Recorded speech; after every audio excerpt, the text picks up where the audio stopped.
Sama-sama kita berdoa. Bismillahirrahmanirrahim.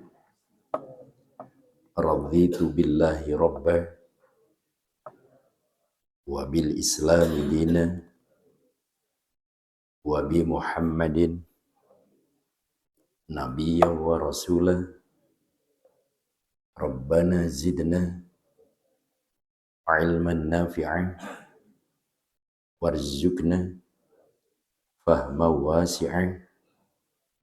Allahumma rzuqna fahman nabiyyin wa hifdzal mursalin wa ilhamal malaikati al-muqarrabin birahmatika ya arhamar rahimin.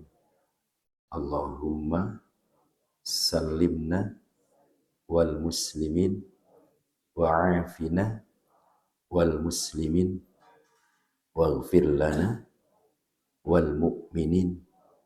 Allahumma a'izzal islam wal muslimin fi buldani al muslimina amah wa fi baladina Indonesia khosoh birahmatika ya arhamar rahimin. Amin. Kumaha daraman. Alhamdulillah. Pertama, kalau ada kontak dari Ustadz Fatah, saya cek 3 kali Pak Prof. Saya khawatir salah masjid. Ya, karena Baitul Mukmin, Baitul Mutakin, ya, apa namanya, suka salah. Apalagi Nur Hidayah, ya, kemudian Al Hidayah, Nur Huda, Al Huda. Ya, kalau tempatnya dekat nggak masalah, ya.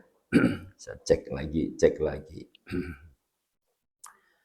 Yang kedua, mohon maaf, terutama pada Pak Prof. Saya hari ini belum menyampaikan masalah jin, ya. Tempo hari ada request, ya, jin. Saya ambil tema hari ini tentang ijazud doa, ya, terutama menghadapi akhir tahun ini dan fenomena kita di negeri kita ini. Ya, kita kalaupun tidak bisa berbuat apa-apa, ya kita akhirnya dengan doa, ya. Ad-du'a'u muhul ibadah.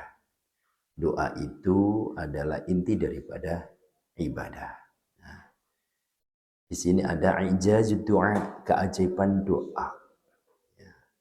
Kita lihat dari sisi kebenaran teks akliyah dan nakliyah. Akliyah itu akal, nakliyah itu adalah dasarnya dogma. Ya, terutama akliyah nanti kita lihat dari sisi psikologis, ya. Nah, di sini ada Ibu siapa itu yang sarjana psikologi, ya. Tolong nanti dikoreksi.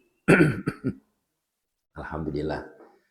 Jadi ijazud doa artinya apa? Yaitu keajaiban doa, ya. Persoalan hidup dan faktor X. Jadi hidup itu banyak masalah, tapi tergantung kita. Ya. Secara psikologis, kalau masalah itu kita jadikan, kita sebut hadiah, maka sebenarnya semakin banyak masalah, banyak hadiah. Ya, makin banyak masalah, banyak hadiah. Karena itu kita tidak perlu lari dari masalah. Karena masalah hidup sebuah keniscayaan. Tinggal kita bagaimana memaknai masalah. Dan setiap masalah pasti ada jalan keluarnya. Tidak ada masalah yang kemudian buntu, tidak ada. Sebagaimana Tuhan Allah mendatangkan penyakit, maka disertai dengan obat. Maka di situ peran daripada ikhtiar, usaha maksimal, ya, itu Makin banyak masalah, sejatinya banyak hadiah. Apa hadiah kita? Makin dekat dengan Tuhan Allah. Itu ya, makin dekat dengan Tuhan Allah. Jangan kita jadi orang kafir, ya. Justru banyak masalah, mudah putus asa. Sekecil dan sebesar apapun masalah harus kita hadapi. Karena ujung-ujungnya logika manusia tidak berjalan, maka yang berjalan adalah faktor X. Nah, X itulah maka tangan Tuhan turun untuk membantunya. Ya. Masalahnya lagi, tawakal kita ini full atau setengah-setengah.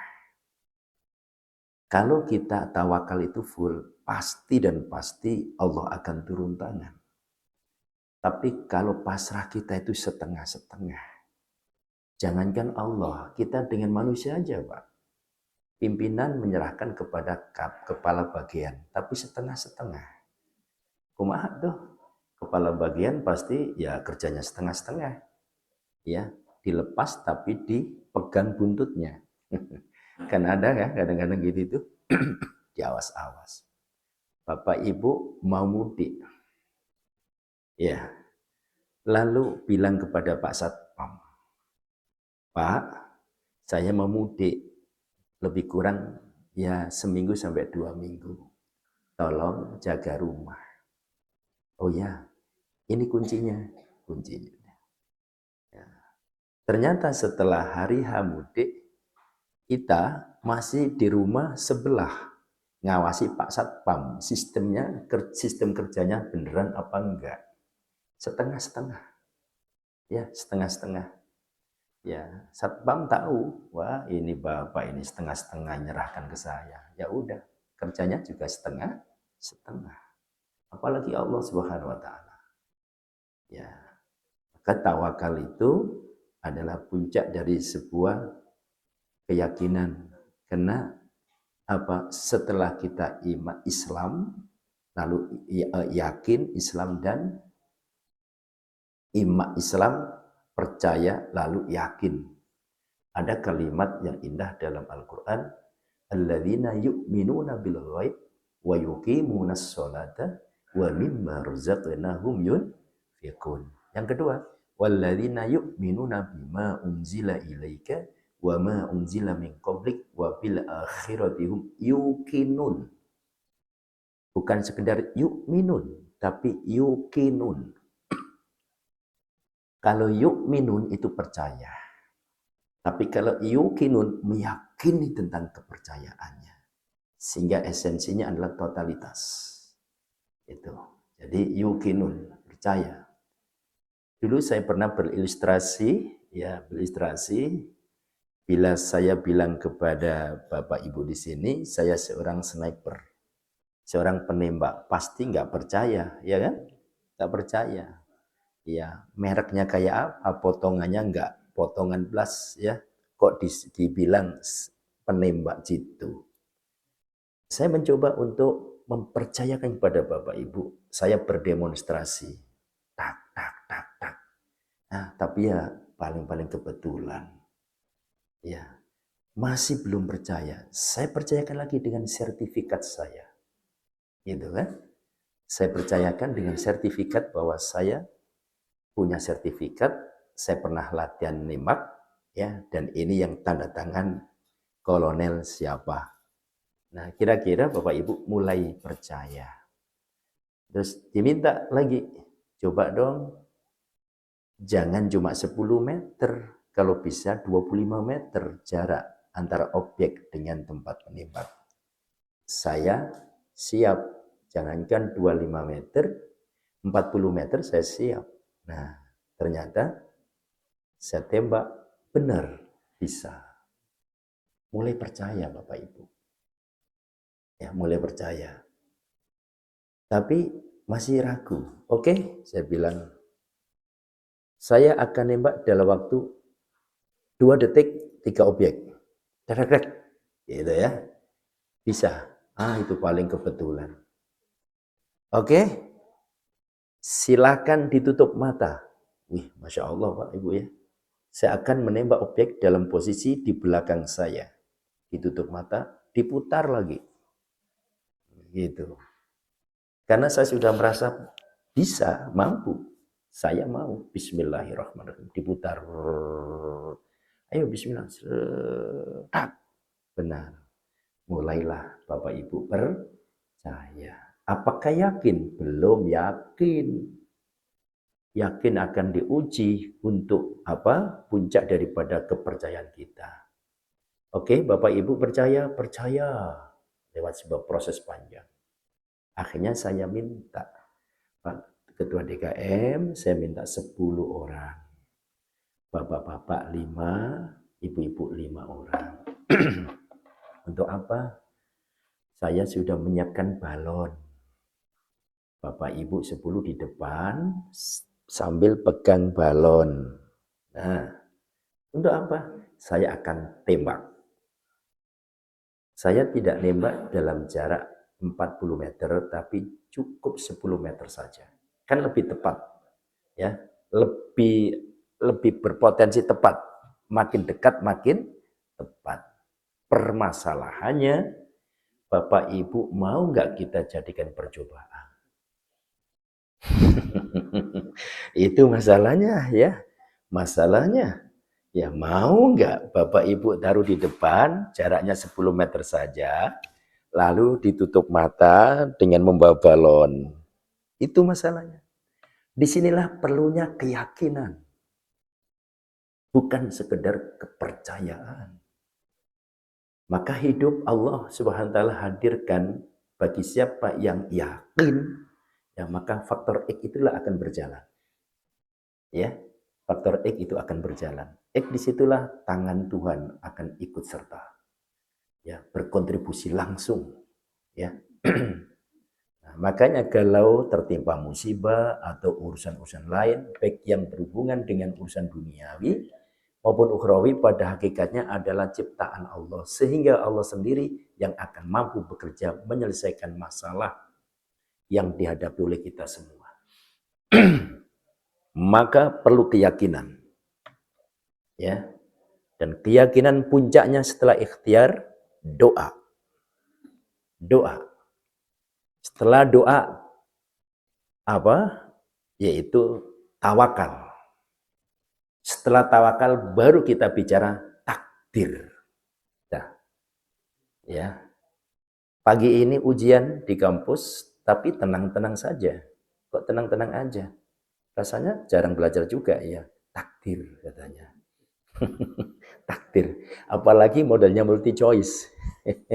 A, B, C, A, B, C, A, B, C. Sambil merem bismillahirrahmanirrahim, kemana tangan bergerak. Loh, kok bisa begitu? Innallaha la yughayyiru ma biqaumin hatta yughayyiru ma bi anfusihim. Sesungguhnya Allah tidak merubah nasib suatu kaum sehingga kaum itu mau merubah nasibnya sendiri. Jelas? Ya, jelas itu. Nah, disinilah ya, ikhtiar manusia secara lahiriah merupakan media pelengkap sebagai makhluk kasat mata yang memang sepatutnya ya berusaha berasaskan dengan tawakal kepada Allah Subhanahu wa taala. Ya, jadi ikhtiar punya andil sebagai langkah untuk menjemput takdir. Ya. Ini baik. Terutama Indonesia, ya Indonesia yang kita hadapi seperti ini. Kita nggak bisa berbuat apa-apa, jangan sampai kita sekedar aktif sebagai penonton. Hiruk pikuknya suasana ini, doa hadirin, doa ya, doa.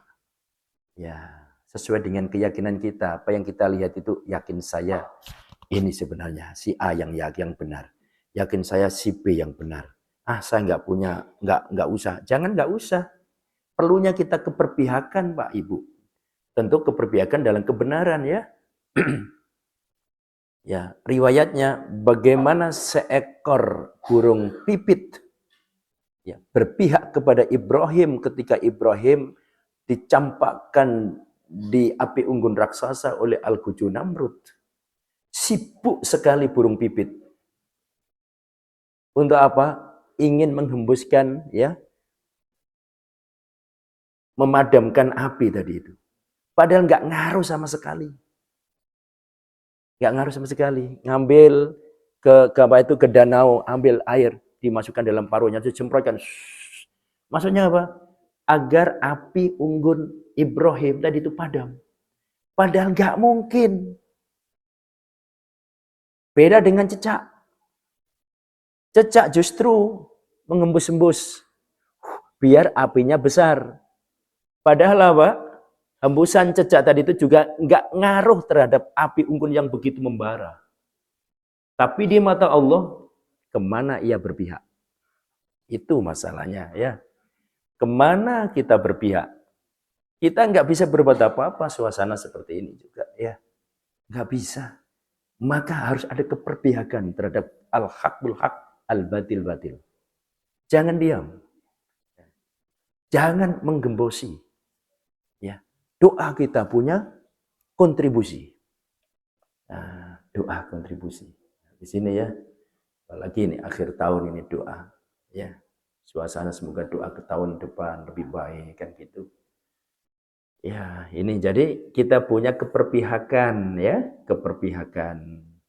Nah, ikhtiar itu wujud ya sebagai refleksi ketakwaan kita. Allah berfirman di dalam surat At-Tolak surah ke-65 ayat 2, wa may yattaqillaha yaj'al lahu makhraja.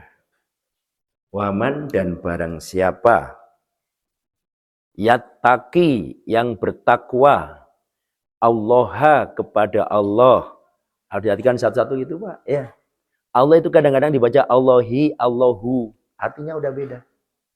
Bukan beda dalam teks satuan kata, tapi beda dalam pemahaman struktur makna. Ya.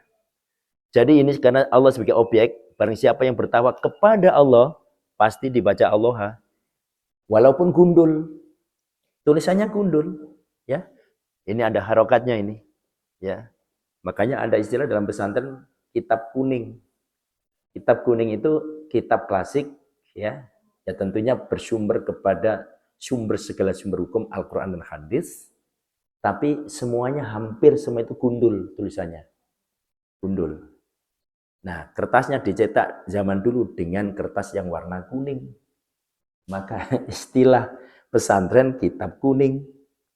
Ya, ya. Biasanya kalau berani-beraninya ngelamar putranya kiai, itu disyaratkan udah bisa membaca kitab kuning belum? Kalau belum bisa membaca kitab kuning, jangan coba-coba ngelamar putranya kiai. Kira-kira gitu, Pak. Persyaratannya. Yang ditanyakan bukan pekerjaan, ya. Tapi apa? Tapi bisa membaca nggak kitab kuning? Karena dia tahu ini akan menjadi generasinya. Itu. Nah, kitab-kitab klasik itu sampai sumber, ya. Media sumber. Kalau sumber segala sumber ya Al-Qur'an dan hadis, ya. Itu karena interpretasi berbagai tafsir itu pun menggunakan kitab kuning semua. Al-Marawi, Ibnu Katsir, ya, Jalalain, Tanwil Mikbas min Tafsir Ibnu Abbas, oleh Syekh Abu Thahir Muhammad bin Ya'qub Al-Feruzi Abadi, Imam Nawawi dalam kitabnya Tafsir Munir, Profesor Zuhaili dalam kitabnya juga Al-Munir, sama ya. Kalau Profesor Quraish Shihab Al-Misbah, itu tafsir kekinian dan kedisinian, ya. Tafsir itu punya alur, Pak, tafsir itu. Ya, jadi interpretasi Al-Qur'an itu ditinjau dari siapa yang mentafsirkan. Oh, ini ahli sosiologi bidang sosial. Oh, ini ahli bahasa, ditafsiri dengan bahasa. Ya, oh ini ahli fikih, ditafsir dengan hukum. Ya, itu tafsir. Dan tafsir itu tidak hanya satu dua, ratusan. Ratusan. Saya di pondok dulu nggak pernah belajar tafsir, cuma sekali. Ya, sekali waktu mondok SMA itu. Beli tafsir Jalalain, kitabnya baru. Loh, ternyata yang ngaji itu senior-senior. Saya termasuk junior. Oleh kiai, jangan kamu, nggak boleh dulu ya. Belajar tafsir itu harus ini ilmunya. Ya Allah, sedih. Dikeluarin, Pak. Dikeluarin, sudah beli kitabnya, Tidak boleh masuk belajar tafsir. Ya, itu pengalaman saya. Akhirnya saya sendiri keluar dari mana? Dari ruangan itu. Tapi saya nguping di luar itu nguping. Belajar tafsir itu gimana sih namanya tafsir itu? Dan ternyata memang senior ya, kakak-kakak kelas yang sudah baik-baik kitab gundulnya itu ya. Aduh ya Allah, enggak boleh. Enggak boleh ya.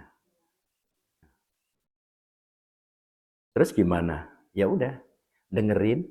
Tapi saya mikir kan enggak boleh kiai. Masa saya harus denger? Wah, ini namanya syubhat ini kuping saya. Sebelum kiai datang, daripada nanti ketahuan saya, kiai nggak ridho, mau jadi apa ilmunya? Hanya udah kabur aja, Pak. Seumur-umur di pesantren nggak pernah belajar tafsir. Ya, tapi ikhlas saya, ikhlas. Udah boleh nggak apa-apa. Merasa junior dan belum bisa kitab kuning. Ya. Begitu keluar dari pesantren, masuk kampus, ada pelajaran tafsir. Ya, buka di perpustakaan. Aduh, nggak pernah belajar tafsir. Ya gimana ini di kampus? Saya lihat ternyata ratusan tafsir. Subhanallah, saya pikir tafsir cuma satu, Jalalain. Cuma jalan doang. Ternyata tafsir di perpustakaan itu ratusan. Terus kumaha? Ya bismillah. Coba-coba deh. Loh kok enak bahasanya? Kok enak ya? Loh kok enak ya? Alhamdulillah. Kok bisa saya?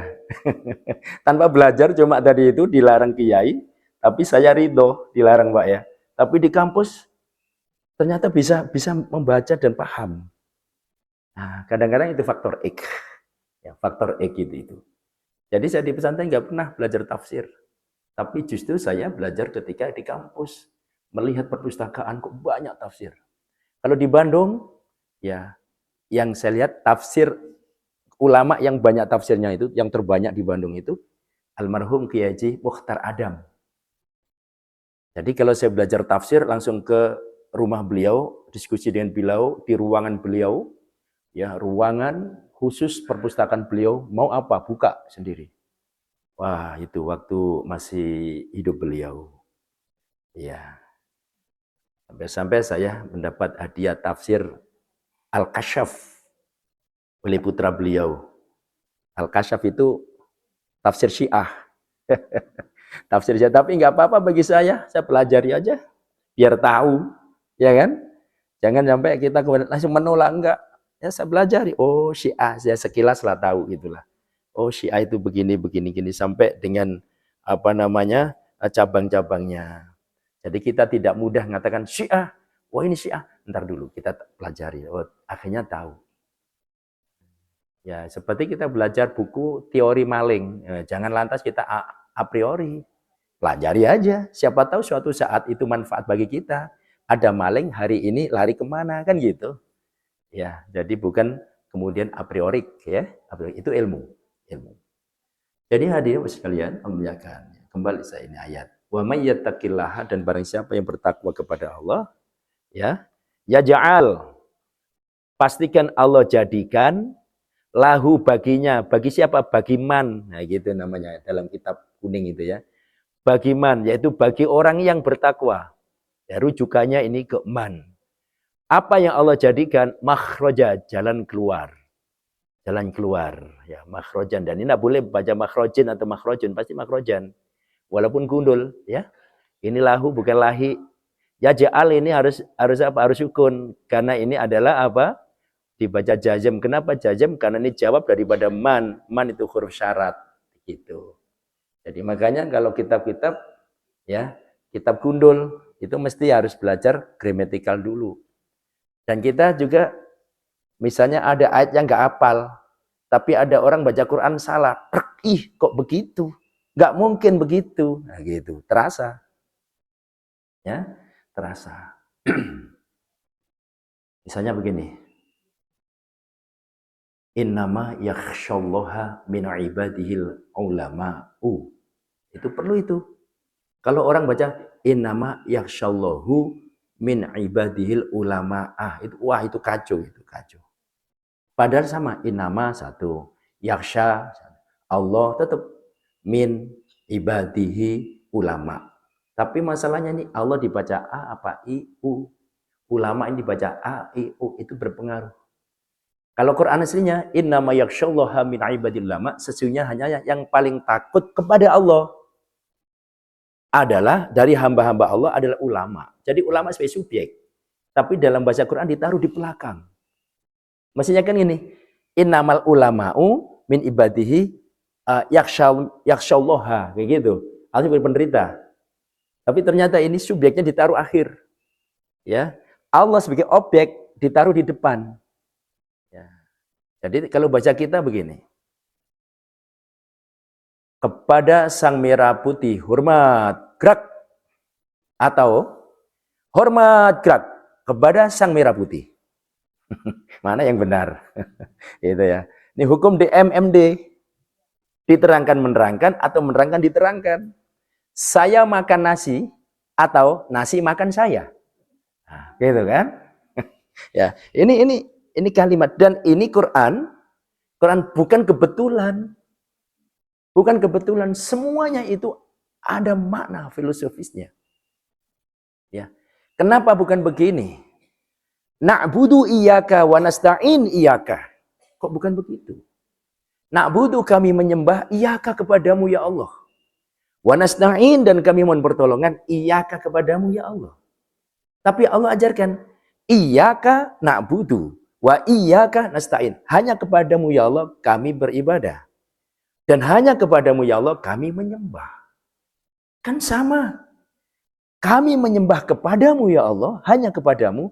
Dan kami mohon pertolongan hanya kepadamu ya Allah. Ternyata filosofisnya beda. Nggak bisa sama.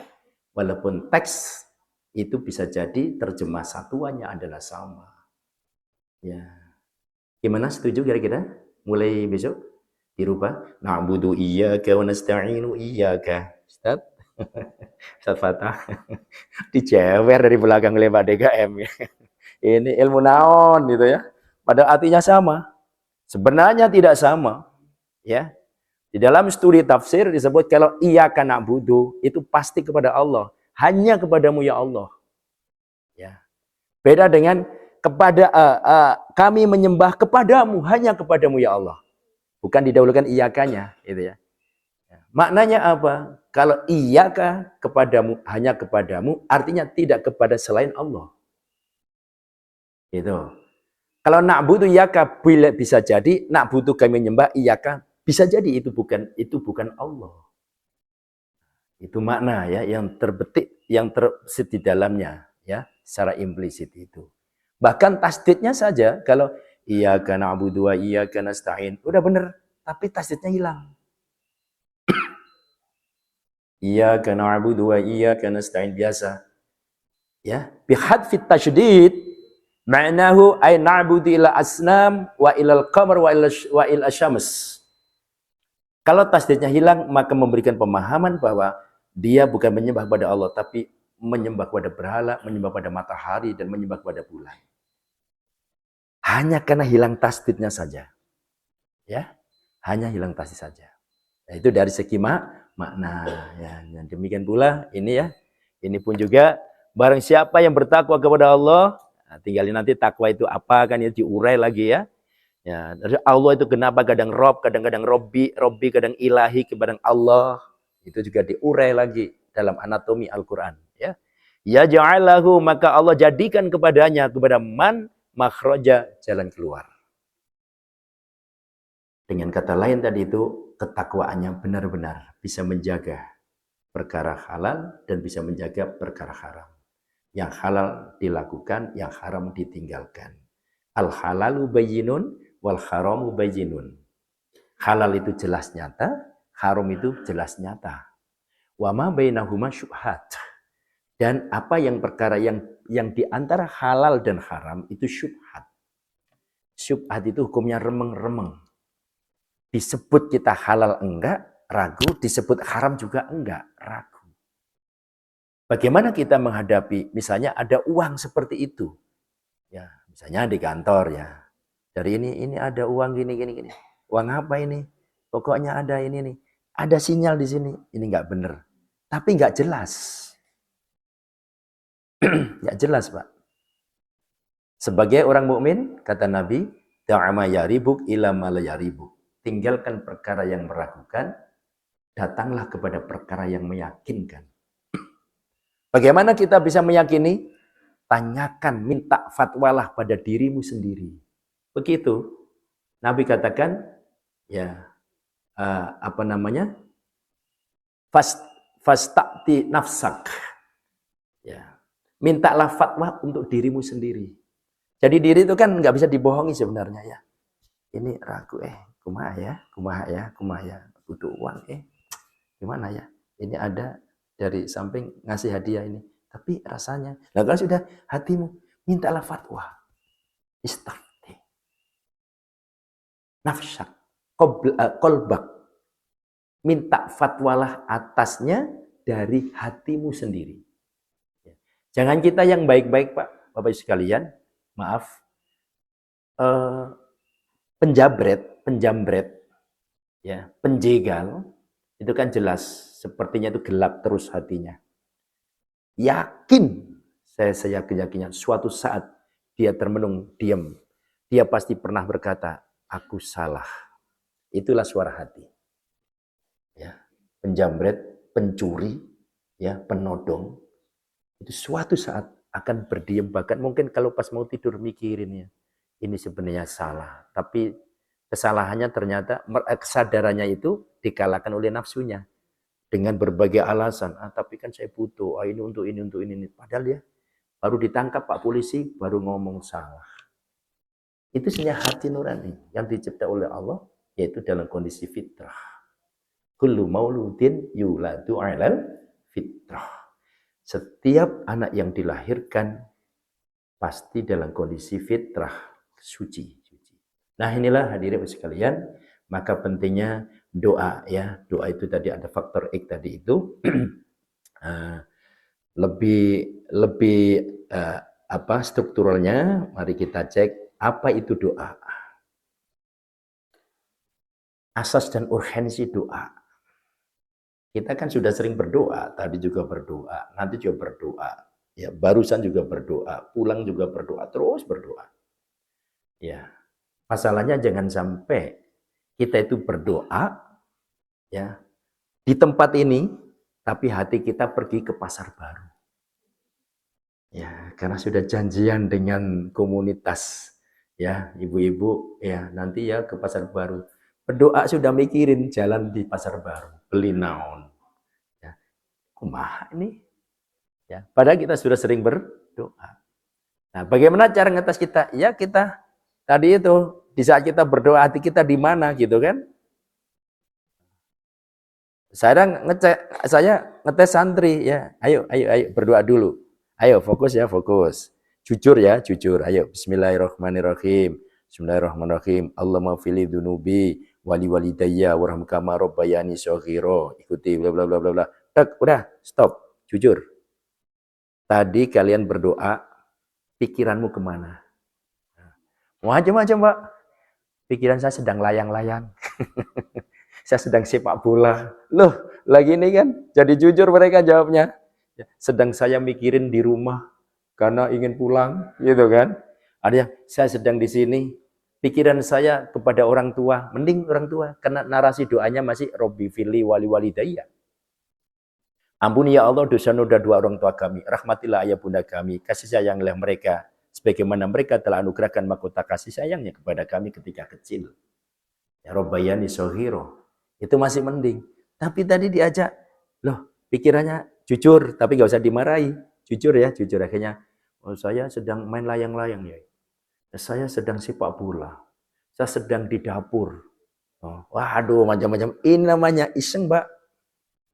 Jadi doa seperti ini iseng. Karena itu kita perlu pengertian doa apa, asas dan urgensi doa bagaimana, etika berdoa, termasuk tidak kalah pentingnya adalah sabar menanti terkabulnya doa.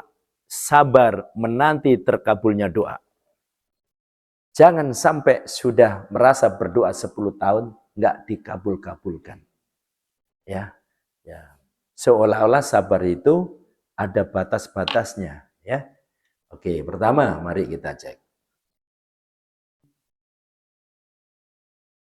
Dalam Islam disebut ad-du'a, kata jamannya ad'iya, berarti permohonan atau permintaan. Yang pasti ini permohonan dari bawah ke atas.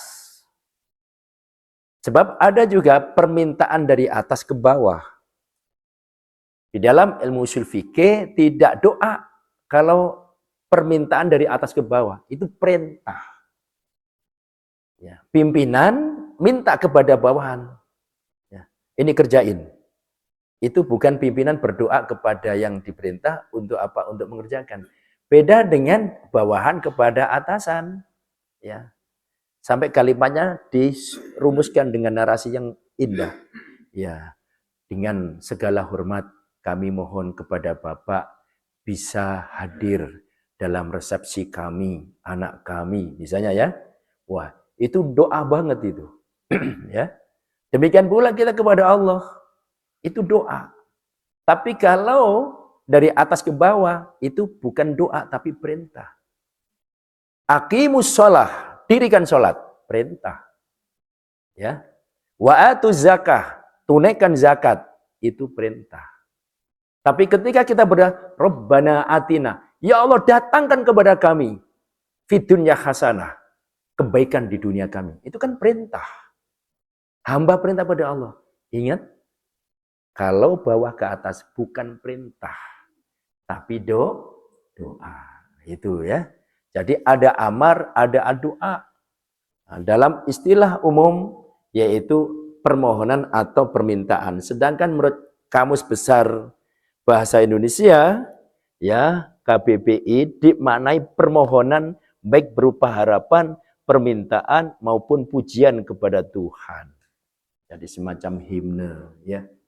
Kadang lagu-lagu, ya, yang apa kontennya adalah konten permohonan, ya. Nah, hadirin yang Allah muliakan, sekarang kepentingan kita berdoa kepada Allah Subhanahu wa taala dan asasnya apa?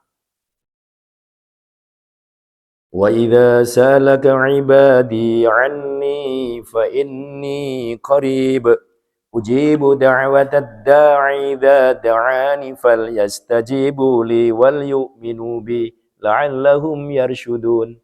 Wa idza sa'alaka, nah ini juga kalimatnya begini Pak, dan apabila bertanya kepadamu, ini Allah berfirman, hai Muhammad, apabila bertanya kepadamu, siapa ibadi hambaku? Jadi bukan begini, wa idza ibadi sa'alaka, bukan begitu. Ya, maksudnya kan, dan apabila hambaku bertanya kepadamu, DM. Tapi, dan apabila bertanya kepadamu, siapa ibadi? Anni, tentang aku. Kata Allah, fa inni, katakan Muhammad, sesungguhnya aku itu qaribun, aku dekat. Sedekat apa? Sedekat urat ini. Ya, makanya kalau orang kita menyembelih ayam, ya cuma hidup itu kan di sini. Kalau sudah uratnya di sini, mati ya mati. Sedekat itu, lebih dekat itu daripada sekedar itu, lebih dekat Allah daripada sekedar itu. Qarib. Katakan Muhammad, aku dekat. Ya. Ujibu da'watad da'i. Ujibu, aku mengijabah, aku mengabulkan da'watad da'i, permohonan orang yang minta. Jadi maksudnya kita, idza da'ani, apabila dia berdoa kepadaku, mohon kepadaku, minta padaku. Tapi syaratnya ada dua. Fal yastajibu li, maka hendaklah mereka mengabulkan untukku. Satu, wal yu'minu bi, dan hendaklah mereka beriman kepadaku. Jadi sekalian, kalau kita berdoa itu Allah juga minta syaratnya. Ada takabulnya. Satu ada fal yastajibu li, agar dia mengabulkan permintaanku. Dalam studi tafsir, apa itu permintaan Allah? Hanya ditemukan, yaitu kalimat ittaqullah. Bertakwalah kalian kepada Allah. Maka kalimat ini yang menjadi persyaratan. Salah satu di antara rukun khotib menyampaikan khutbahnya. Kalau tidak ada pesan ittaqullah, batal itu jumatannya. Itu ya. Ittaqullah. Apa arti ittaqullah? Bertakwalah kepada Allah. Apa itu takwa? Linguistik kebahasaan, takwa dari kata waqaya kiwiqaya. Apa arti sebenarnya? Kemampuan menjaga diri. Waqayaki, maka ada kalimat ku anfusakum, jagalah diri kalian. Diri kalian. Wa ahlikum, dari keluarga dan keluarga kalian. Naron, dari neraka. Jagalah dirimu dan keluargamu dari api neraka. Waqayaki wikoya, maka menjadi perlu kalimat ittaqu, jagalah dirimu. Apa yang dijaga? Jagalah atas perintah Tuhan kerjakan, dan jagalah atas larangan Tuhan tinggalkan. Itu takwa sebenarnya. Nah, kemudian dua variabel ini dikembangkan. Oh, apa yang dijaga?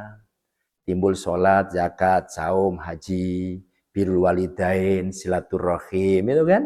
Berkata benar. Apa yang dilarang? Meninggalkan sholat, meninggalkan zakat, meninggalkan saum Ramadan, meninggalkan haji bagi mereka yang sudah layak mampu kok nggak mau haji-haji. Itu larangan, harus ya, harus. Silaturahim, untuk menyatukan hati, jangan sampai pecah hati. Ya, berkata benar, jangan kotor, kan gitu. Itu larangan semua. Jadi takwa itu variabelnya cuma dua, jaga perintah, tinggalkan larangan. Satu, mintanya Allah. Yang kedua, wal yu'minu bi, dan dalam mereka itu beriman. Artinya apa? Apa yang mereka lakukan itu bukan karena siapa, tapi bi, untuk diriku. Zat Allah. Sholat kita bukan karena menantu, sholat kita bukan karena mertua. Itu ya. Zakat kita bukan karena tetangga, zakat kita bukan karena pimpinan, kita berbuat baik bukan karena atasan, kita berbuat baik kepada sama bukan karena bawahan, tapi karena Allah. Jadi jelas cuma dua. Perintah Allah, doa mudah terkabul adalah apa ini, kerjakan, penuhi permohonan Allah, kabulkan, dan dasarnya adalah iman kepada Allah. La'allahum yarsyudun. Kemudian agar mudah lagi berdoa kita dikabulkan oleh Allah di dalam surah Ghafir, surah ke-40, ayat 60. Wa qala rabbukum ud'uni astajib lakum. Allah, Tuhan kalian berfirman. Nah ini kan, wa qala, dan berfirman, rabbukum, Tuhan kalian. Kalau bahasa kita begini, wa rabbukum qala. Tapi bukan begitu. Dan Tuhan kalian berfirman, itu kan paham kita. Tapi bahasa Quran, dan telah berfirman Tuhan kalian. Bukan dan Tuhan kalian berfirman, bukan begitu, ya. Apa firman Tuhan? Ud'uni, berdoalah kalian kepadaku, astajib, pasti aku kabulkan lakum, bagi kalian. Lalu rumusnya di sini tadi itu, fal yastajibu li wal yu'minu bi. Jadi secara nakli sudah jelas. Sekarang bagaimana doa itu mudah dikabulkan? Ya, saya sedikit mempelajari, ya, apa namanya?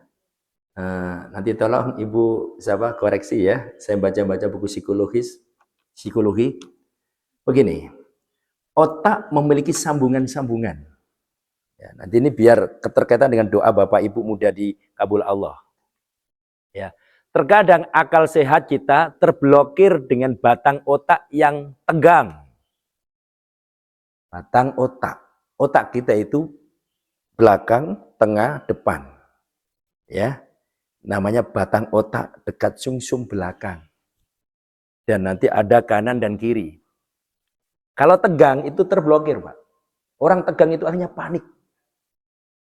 Ya. Ada SMS, segera datang, ini anak bapak sudah masuk rumah sakit, sekedar ini rumah sakit butuh uang. Tegang, panik, terblokir otak sehat. Makanya kalau mendapat seperti itu, ada berita kematian, doa dulu, ya. Innalillahi wa inna ilaihi raji'un. Siapa? Adik kandung. Ya Allah, jangan panik. Sholat 2 rakaat, doakan almarhum. Caranya itu. Wasta'inu bis-sabri was-shalah. Innallaha ma'as sabirin.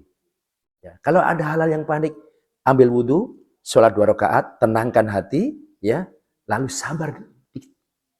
Karena apa? Karena kalau sudah panik, tegang.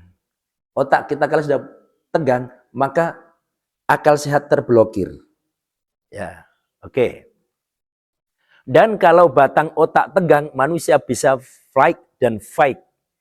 Menyerah, lari, ngeyel, bahkan ngeyel, ya, menyerang, ngambek ujung-ujungnya. Jangankan masalah-masalah itu, punten. Dalam rapat saja, Kalau pendapatnya nggak dipakai, ngeyelnya luar biasa.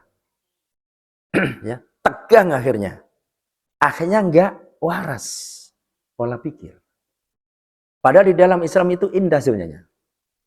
Rapat dipimpin oleh Amir, Amir itu pemimpin rapat, ya. Kemudian silakan Bapak, Ibu punya pendapat. Nah, pendapat itu hanya wasilah yang menetapkan pimpinan rapat. Nggak usah kita itu bernafsu bahwa pendapat saya harus diterima. Jangan. Bahkan di dalam konteks tauhid, ketika pendapat kita diterima oleh pimpinan rapat, katakan innalillah wa inna ilaihi raji'un. Subhanallah, pendapat saya diterima. Nanti jangan-jangan pendapat saya itu salah. Menurut Allah, mungkin ini menurut saya. Nah gitu, bukan malah bangga, bereforia. Kan? Ya. Kita hanya menyalurkan sebuah pandangan, kan? Kita nggak tahu pandangan ini sebenarnya menurut Allah baik atau buruk. Maka dimusyawarahkan. Maka kalau musyawarah sudah tak, udah. Loh ternyata ada kekhilafan, ya musyawarah lagi. Kita undang lagi, jangan sampai musyawarah di luar musyawarah. Setelah diputuskan, bikin komunitas-komunitas, mulai ngomong di luar. Nah ini nggak masalah. Ajak lagi musyawarah. Gitu ya. Tadi atau minggu kemarin kita menetapkan begini, ternyata pikir-pikir kok salah. Ya musyawarah lagi. Ya, jangan sampai kita merubah hasil musyawarah yang sudah ditetapkan. Karena hasil musyawarah itu falyatawakkal 'alallah innallaha yuhibbul mutawakkilin. Wa syawirhum fil amri fa idza 'azamta fatawakkal 'alallah, dan bermusyawarah kalian di dalam suatu perkara.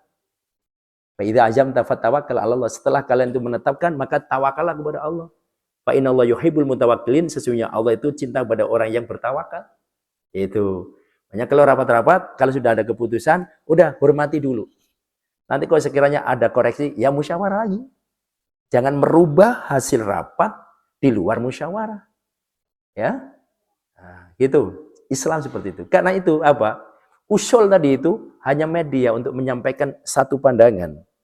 Sampai-sampai dalam tauhid, bila usul kita diterima, innalillahi wa raji'un. Kok diterima ya? Ya. Memang kita bahagia, tapi innalillahi raji'un. Nah, kalau usul kita ditolak, bahkan dalam kajian akidahnya itu, alhamdulillah. Alhamdulillah apa? Saya sudah menyampaikan lepas daripada tanggung jawab saya. Ya, gitu Pak Ibu ya.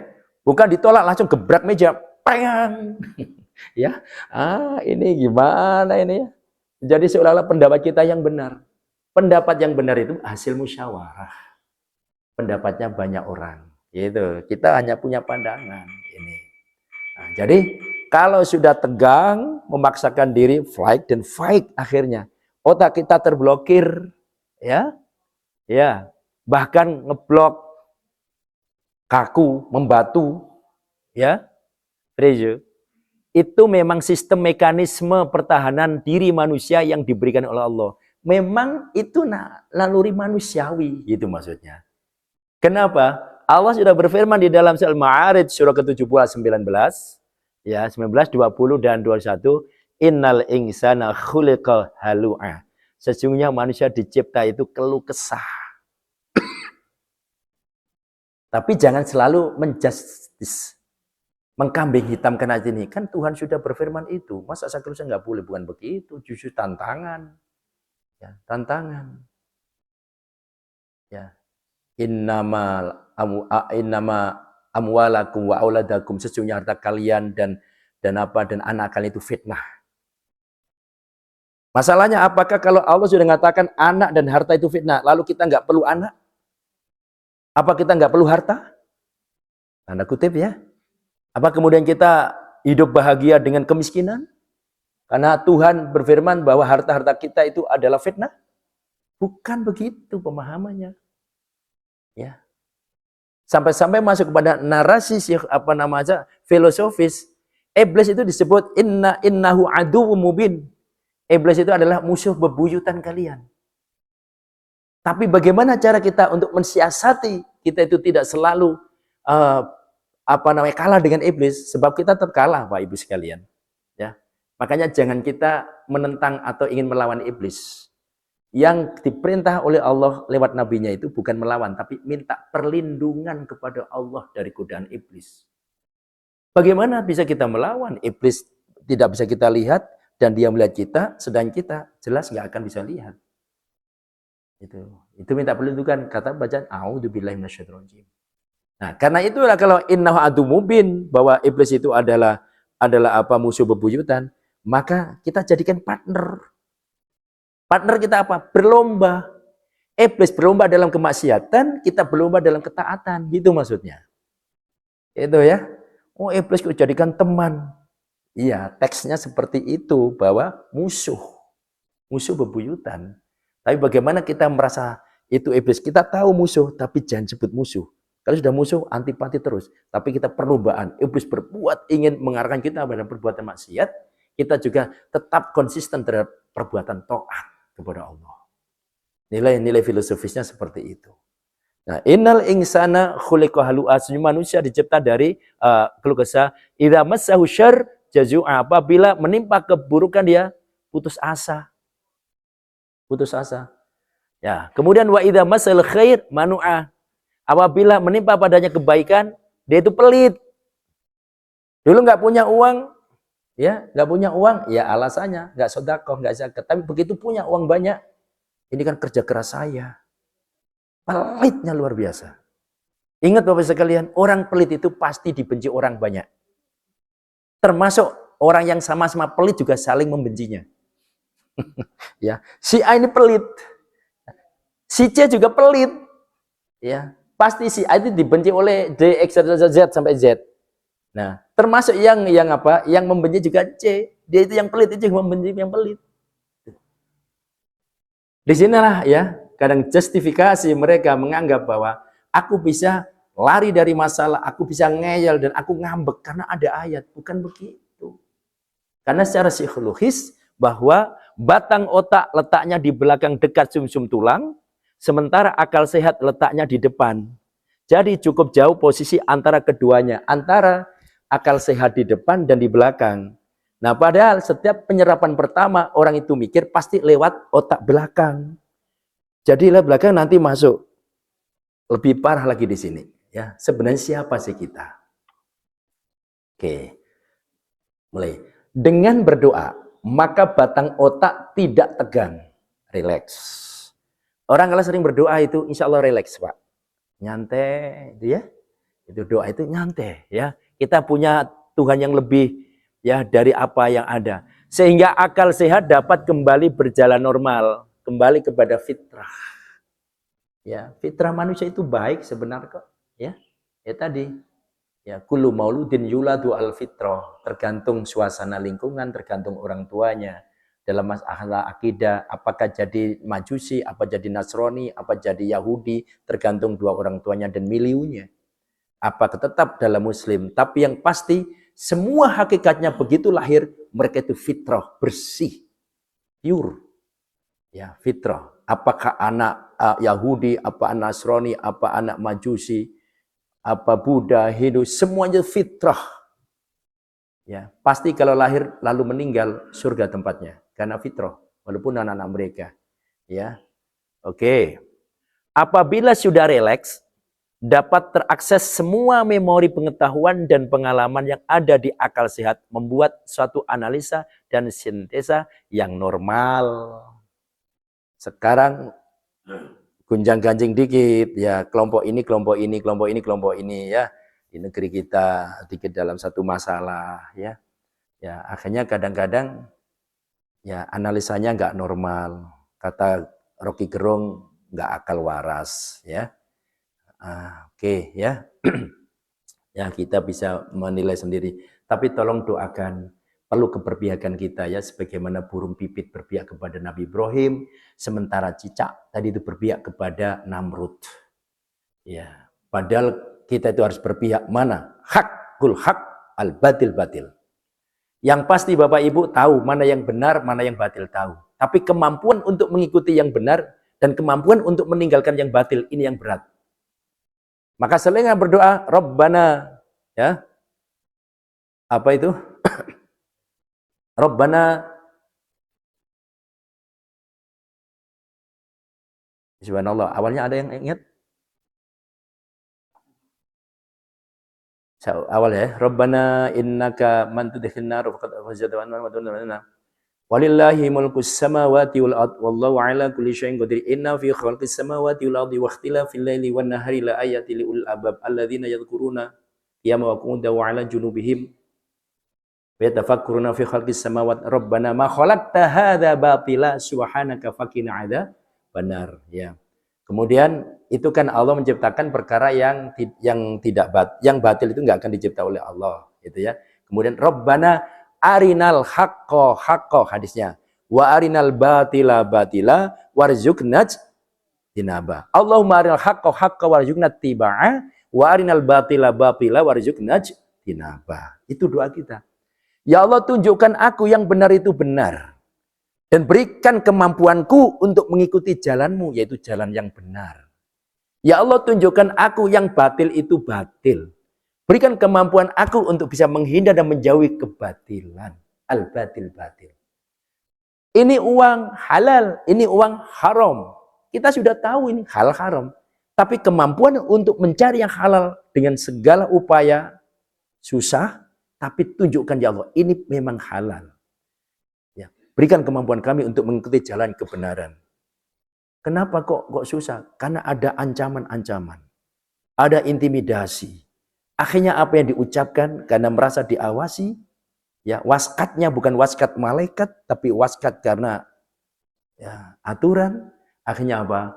Akhirnya berkata tidak benar. Tidak benar itu adalah arinal batila batila. Padahal begitu Nabi katakan tunjukkanku yang batil itu batil, warzuqna tinabah, dan rezekikan kepadaku untuk bisa menjauhi kebatilan. Akhirnya sampai berani mengatakan yang tidak sebenarnya. Ya, itu luar biasa apa ini. Nah ini kan apa? Otak terblokir. Ya, otak terblokir. Mulai jalan daripada otak belakang yang dekat dengan sumsum belakang. Akal sehat otak bagian depan. Berisi input-input prinsip hidup. Nasihat-nasihat, pengetahuan, pengalaman. Di belakangnya ada otak emosi, otak bagian tengah. Otak emosi nyambung dengan batang otak, yaitu otak belakang. Otak emosi sering disebut otak mamalia, batang otak sering disebut otak reptilia. Reptil, jadi orang kalau mengedepankan nafsu, itu adalah reptilia. Kalau sering marah, emosi, mamalia. Sampai-sampai, ya dalam tinjauan ilmu neuroscience, inti otak manusia adalah apa? Yaitu otak binatang. Masya Allah, otak kita itu pada posisi otak belakang. Saya korelasikan dengan ilmu, yaitu ilmu mantek, ilmu logika Islam, yaitu ilmu mantek, ya, sebut dengan mantek. Apa di dalam ilmu mantek disebut al-insanu hayawanun natiq. Manusia itu hayawan yang berakal. Nah, tinggal arahnya kemana, ya? Ya, apakah tetap menjadi hayawan dalam arti umum atau hayawan dalam arti khusus? Yang jelas Allah sudah berfirman, laqad khalaqnal insana fi ahsani taqwim. Sungguh aku ciptakan manusia sebaik-baik bentuk. Tapi yang terjadi, summa radadnahu asfala safilin. Kemudian aku campakkan dia, ya, di tempat yang sangat aspal. Aspal itu tempat bawah. Ya, bahasa Arab asfala safilin, sebawah-bawahnya, tempat yang paling bawah. Kenapa? Karena mereka tidak menggunakan akal sehatnya, tidak menggunakan mata sehatnya, tidak menggunakan kuping sehatnya.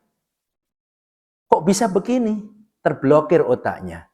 Ya, otak kebenaran tadi keblokir menggunakan reptil dan mamalia.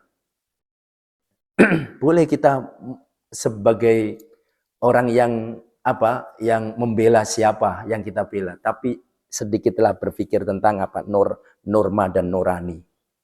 Ya, itu Pak Ibu sekalian ya.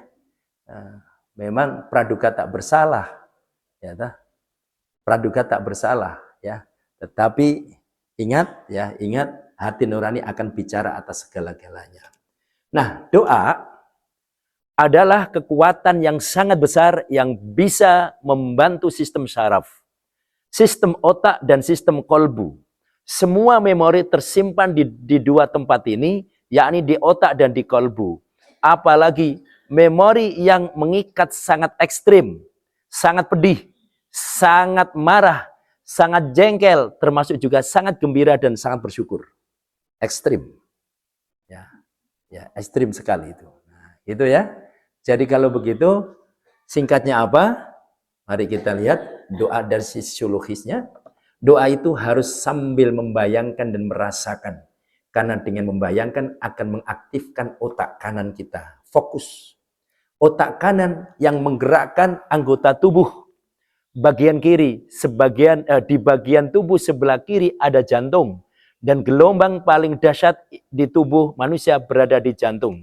Jika ingin doanya cepat terkabul dengan syarat nakli tadi, faktor X tadi, ya, maka harus fokus secara akliya agar dapat dipancarkan oleh gelombang jantung.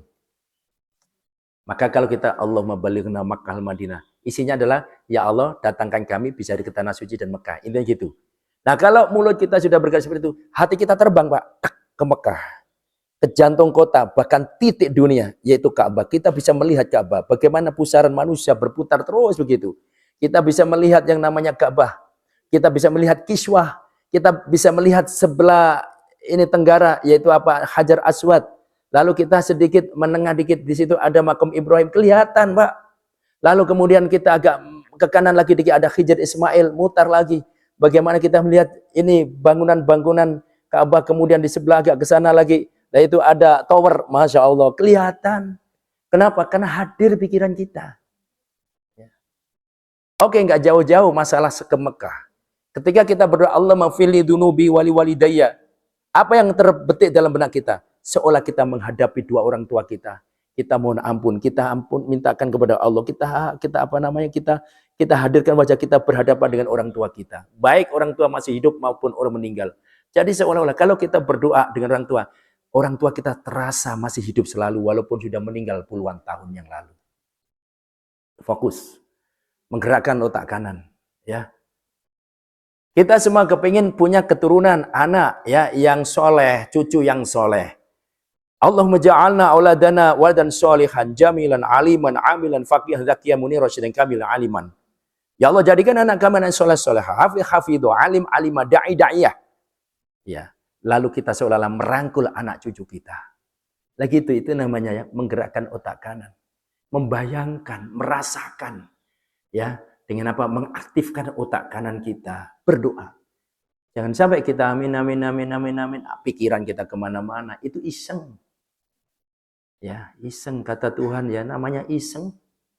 Tok. Pak Ketua DKM. Ternyata anak kecil. Begitu Pak Ketua DKM keluar dari rumah. Kabur. Anak-anak. Itu udah. Udah lagi ya.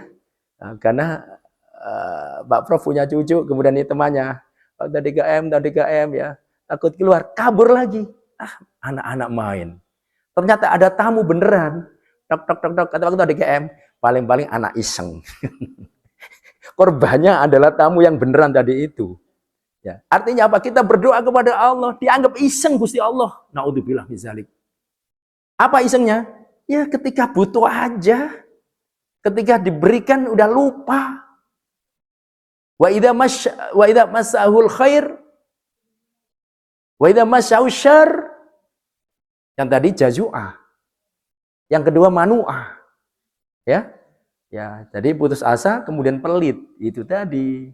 Ya, jadi disitulah ya, doa itu harus sambil membayangkan tadi itu. Jika ingin doanya cepat terkabul, maka harus fokus agar dapat dipancarkan oleh gelombang jantung. Nah, itu apa sekalian? Kemudian sedikit singkat ya, waktunya sudah hampir jam 6. Ini sampai jam 12 ini maksudnya. Oke. Yang penting lagi etika. Apa etikanya? Husnudzon kepada Allah.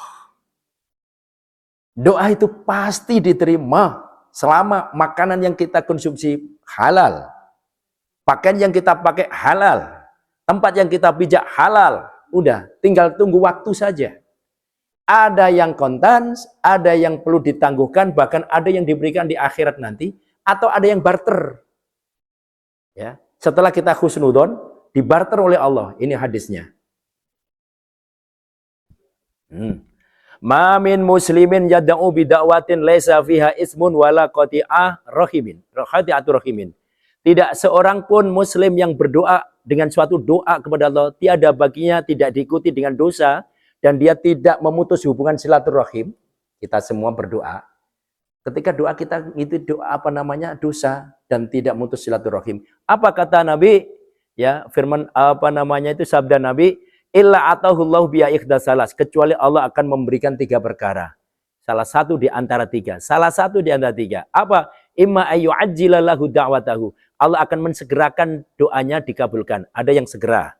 Yang kedua, imma ayyudakhiroha lahu fil akhirah. Ada yang ditunda sampai akhirat nanti. Ya. Kemudian yang ketiga, wa imma ayyasrifu anhu minasu mislaha. Ada yang dibarter oleh Allah. Barternya apa? Allah yang semestinya memberikan bala, musibah, tidak jadi datang bala. Itu. Karena itu jangan kok doa kok belum datang-datang ini ya, kabulnya ya. Padahal kita diberi kesehatan luar biasa. Hidup tenang. Hidup tenang kan rezeki Pak Ibu ya. Hidup tenang. Anak-anak kita lancar. Udahlah keluarga kita di kota jauh dari rumah pun juga selalu aman dan tentram. Itu bisa jadi bala. Kita nggak tahu. Makanya ya ayyuhalladzina amanu ista'inu bis-sabri was-shalah innallaha ma'as-sabirin. Ya, jadi ini harus menanti, sabar menanti. Karena doa itu ada yang cash, ada yang ditunda, ada yang dibarter oleh Allah Subhanahu wa taala. Oke. Mari kita langsung aja muhasabah. Ya, muhasabahnya, sudahkah kita selalu berdoa kepada Allah bukan kepada selainnya? Tentu kembali pada kita, insya Allah. Ya, bukan berdoa kepada cincin, bukan berdoa karena keris, bukan doa karena batu apalah ya. Apalagi berdoa demi pohon, demi jembatan, naudzubillah min zalik. Ya. Mengapa kita harus berdoa selalu di dalam menghadapi problematika hidup? Karena manusia itu lemah, tidak punya kekuatan apa. Yang penting kita tawakal, ikhtiar dan tawakal, Allah akan turun tangan. Yakinkan bahwa pada setiap doa-doa kita akan dikabulkan Allah. Tergantung kepada kita. Tapi kita harus yakin. Kesimpulannya, berdoa kepada Allah pada setiap saat, dimanapun dan kapanpun adalah sebuah keniscayaan. Wajib. Saya wajib. Orang banyak doa itu Allah makin cinta, makin senang. Seperti makin banyaknya ucapan taubat kita kepada Allah. Ya, Allah tidak akan melihat dosa berapa, tapi seberapa jauh kemauan kita untuk kembali kepada Allah. Sampai-sampai senangnya Allah melihat hambanya tobat, Bapak Ibu sekalian, itu sampai ditafsirkan oleh Nabi, seperti orang kehilangan onta betina yang sedang mengandung. Lalu hilang. Wah, luar biasa. Sapi mengandung. Mobil baru beli, gitu ya, hilang. Mercy baru beli hilang. Lalu ketemu minggu depan, senangnya luar biasa. Masya Allah ya. Nah, ada yang mengembalikan, Bapak ini Kak namanya ini alamat ini benar Pak. Ini mobil Bapak di sini. Ya Allah, 1 minggu hilang. Senang kan? Senang. Allah lebih daripada itu. Ketika melihat hambanya mau taubat. Masya Allah Pak, Ibu sekalian ya. Rahman Rahimnya Allah. Ya, Allah lebih senang dibanding dengan orang yang kehilangan barang. Kata Nabi ditamsilkan adalah onta betina yang mengandung hilang. Lalu ketemu. Luar biasa. Makanya ya, banyak-banyaklah minta kepada Allah. Yang kedua, ya, menyadari bahwa permasalahan hidup adalah di bawah genggaman Gusti Allah. Dan manusia ya adalah lemah, maka hanya kepadanya lah kita memohon. Ya. Kita harus yakin bahwa setiap doa-doa kita akan dikabulkan selama kita memenuhi syarat ketakwaan dan keimanan yang benar. Itulah materi hari ini ya, anatomi doa ya, tinggal sudah dipraktekkan kan? Nah, tinggal apa? Yaitu tinggal kita menerapkan dengan cara-cara yang benar berdasarkan ilmu pengetahuan, tidak sekedar ikut-ikutan ya. Ini hadirin sekalian Allah muliakan yang dapat kami sampaikan, mudah-mudahan mendapat ridho Allah Subhanahu wa taala ya. Duduk kita dicatat oleh Allah sebagai amalan iktikaf, duduk di masjid dengan ibadah. Mudah-mudahan. Cukup? Cukup ya? Cukup ya. Kita tuh bersama dengan banyak hamdalah. Alhamdulillahirabbil alamin. Subhanakallahumma bihamdik asyhadu an la ilaha illa anta. Subhanakallahumma rabbana bihamdik asyhadu an la ilaha illa anta astaghfiruka wa atubu ilaik. Wassalamualaikum warahmatullahi wabarakatuh.